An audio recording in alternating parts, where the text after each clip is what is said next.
It's difficult to know how to respond to people suffering grief. Those brave enough to speak often attempt to rationalize another's grief with ill-timed theological truths. Those who feel inadequate or awkward about reaching out to grieving people sometimes avoid them altogether. Job's friends are well known for misinterpreting Job's suffering, but they aren't often recognized for the moments when they responded to Job's anguish with wisdom. It's hard to know what to say or do when someone is grieving. Some of us try to offer comfort by sharing theological truths or well-meaning cliches like, "God is in control." Others feel so awkward or inadequate that we avoid reaching out altogether. But here's the thing, grief isn't something you can fix with words, and silence isn't always a failure. It can actually be one of the most powerful ways to show up for someone who's hurting. Take Job's story, for example. His friends are infamous for misinterpreting his suffering, but they actually got something right at first. When Eliphaz, Bildad, and Zophar heard about Job's tragedy, they didn't wait. They came immediately to comfort him. The Bible says, "They lifted up their eyes from afar but did not recognize him, so they raised their voices and wept. Each man tore his outer garment and threw dust on their heads toward the sky. Then they sat with him on the ground for 7 days and 7 nights, but no one spoke a word to him because they saw that his suffering was very great." Job 2:12-13. Notice what they did and didn't do. They didn't rush to explain his pain or offer answers. Instead, they simply showed up. They sat with him in silence, shared his grief, and let their presence speak louder than any words could. Now, unfortunately, Job's friends didn't stay silent for long.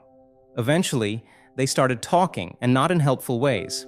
In fact, Job later said to them in verse 5 of Job chapter 13, "If only you would keep completely silent, that would be wisdom for you." Their attempts to rationalize his suffering only added to his pain. It's a reminder that our response to grief should be measured and prayerful.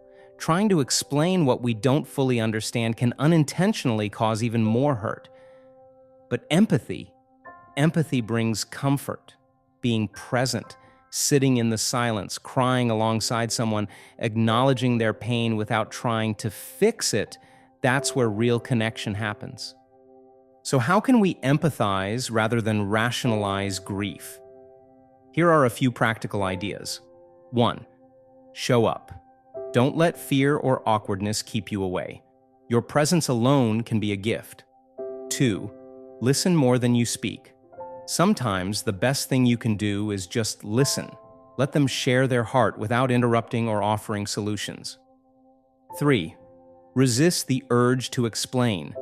Grief doesn't need explanations. It needs understanding. Avoid phrases like, "Everything happens for a reason," or "God won't give you more than you can handle."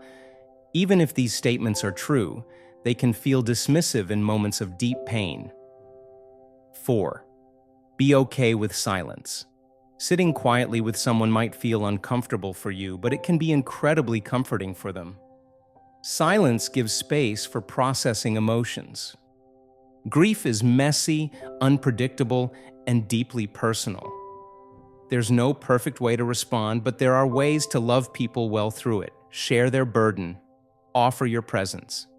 And remember, sometimes the most profound acts of compassion happen when we say nothing at all.